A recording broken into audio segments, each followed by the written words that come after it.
तो नमस्कार दोस्तों, मैं डॉक्टर आशीष यादव, आपका स्वास्थ्य साथी हेल्थ कोच।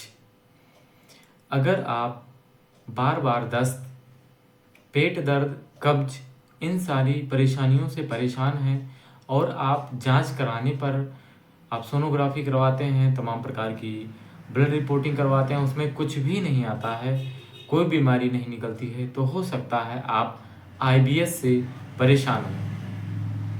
साथियों, आज हम इस वीडियो में जानेंगे कि आईबीएस क्या होता है और इसका आयुर्वेद में समाधान क्या है। यह पाचन तंत्र की एक कार्यात्मक समस्या है जिसमें आंतें संवेदनशील हो जाती हैं। रिपोर्टिंग करवाने पर कुछ नहीं निकलता है, लेकिन इसके लक्षण लोगों को परेशान करके रख देता है। इसका जो लक्षण होता है, बार बार दस्त कभी कब्ज, पेट में मरोड़ और अल्ट्रासाउंड करवाने पर आंतों में सूजन भी आ सकती है। इसके जो प्रमुख कारण हैं वो मानसिक तनाव, तला भुना हुआ चीज़ ज़्यादा खाना, चाय, कॉफ़ी, जंक फूड का इस्तेमाल करना, नींद कम लेना, रात्रि जागरण और समय पर भोजन न करना, अनियमित भोजन करना, ये इसके प्रमुख कारण हैं। आईबीएस को 3 भागों में डिवाइड किया गया, 3 प्रकार के होते हैं, जिसे एमसीडी भी कहा जाता है, डीसीएम भी कहा जाता है। डीसीएम में क्या होता है? दस्त, कंस्टिपेशन और कभी दस्त कभी कंस्टिपेशन, मीडियम। तो इसको 3 प्रकार से इसको डिवाइड किया जाता है। किसी किसी को केवल दस्त कंटिन्यू होता रहता है, किसी किसी को बार बार कब्ज होता रहता है, किसी को दस्त कभी कब्ज ऐसा हो जाता है। तो ये इसके कैटेगराइज हैं, इसको 3 कैटेगरी में डिवाइड। आयुर्वेद में इसे गृहिणी दोष कहा जाता है।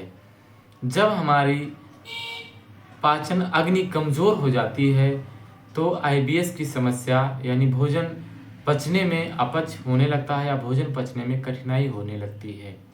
इसमें वात दोष और पित्त दोष बिगड़ जाने के कारण ये समस्या होती है आयुर्वेद के अनुसार।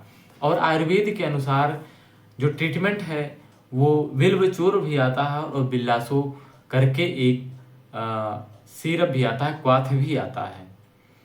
और दूसरा होता है आपका कुटज चूर्ण भी आप इसमें आईबीएस में ट्रीट कर सकते हैं।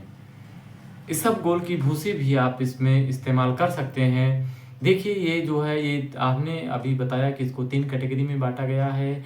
कभी किसी किसी पेशेंट को उसके प्रकृति के अनुसार, किसी किसी पेशेंट को बार बार दस्त ही होता है और किसी को कब्ज बना रहता है, किसी को कभी दस्त कभी कब्ज, ये समस्या होती है और वो जांच करवाते हैं तो उसमें कुछ भी नहीं निकलता है।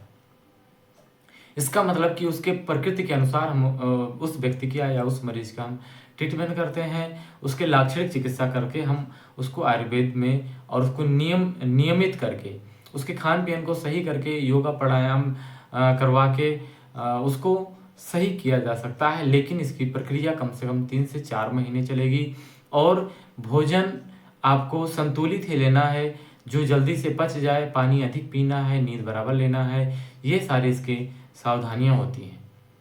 अगर साथियों बहुत सारे लोगों को प्रॉब्लम होती होगी कि मेडिसिन कैसे मिलेगी, तो किसी भी आसानी से किसी भी पंसारी के यहाँ चले जाएंगे तो बिल्व चूर्ण के नाम से मांगेंगे तो मिल जाएगा, या बिल्लासो सिरप के नाम से मांगेंगे। तो ये जो दस्त है, जिनको दस्त हो रहा है ज़्यादा बार बार, तो वो इसको अगर सिरप लेना है तो 10 से 15 ml सुबह शाम लेना है, खाना खाने के आधे घंटे बाद। अगर चूर्ण ले रहे हैं तो चूर्ण को 5 से 7 ग्राम लेना है, गुनगुने पानी से या छाछ से लेना है। अगर आप इस विधि से चिकित्सा करेंगे तभी आप ठीक हो पाएंगे, नहीं तो जैसे मन हुआ वैसे खा पी लेंगे तो कोई प्रभाव आपके शरीर पर नहीं पड़ेगा, या पड़ेगा भी तो कम पड़ेगा, या कंप्लीट रूप से आप ठीक नहीं हो पाएंगे। और अपने आहार विचार पर बहुत ज़्यादा केयर करिए जब तक आप अपने आहार को संतुलित नहीं करते हैं। और अगर आप अपने डेली रूटीन को सही नहीं करेंगे तो आईबीएस कभी भी ठीक नहीं होगा। अगर आप तले भुने चीज़, चाय कॉफ़ी का आदि की ज़्यादा प्रयोग करते हैं तो आईबीएस का कितना भी आप ट्रीटमेंट करें तो वो सही नहीं होगा। साथियों हमारे पास जो मैं ट्रीटमेंट करता हूँ डायरिस्टॉम नाम का एक, जिनको बहुत ज़्यादा क्योंकि जो ज़्यादा सिम्टमिस्ट होते हैं, जो ज़्यादा जिनको सिम्टम होता है, जिनको ज़्यादा लक्षण जो आते हैं सामने, वो ज़्यादा दस्त वाले आते हैं कि जैसे खाते हैं वैसे वो लेटिंग जाते हैं, जांच करवाने में उन्हें कुछ नहीं निकलता है। ये बहुत सारी लोगों को मैंने समस्या देखी है। तो मैं जो इस्तेमाल करता हूँ अपने क्लिनिक पर वो डायरिस्टॉप अम्बिक कंपनी की बहुत अच्छी मेडिसिन है। मैंने इस पर कई पेशेंटों पर प्रैक्टिस किया, बहुत ही अच्छा काम करता है। अगर आप इस पर नहीं अगर आपको ये चीज़ें नहीं अवेलेबल हो पाती है तो किसी भी पंसारी के यहाँ आप जाएंगे तो अगर आपको कुटज घनवटी मिलता है और बिल्व चूर्ण मिलता है तो आप इसको ले लीजिए और इसका इस्तेमाल करिए। कुटज घनवटी को 1 से 2 टैबलेट अपने बेड अनुसार आप लेंगे तो ये सूजन और दर्द को या बार बार दस्त को ये आराम करता है।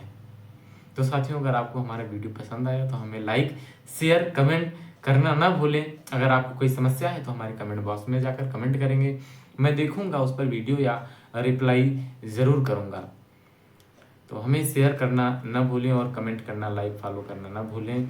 जय आयुर्वेद, जय भारत।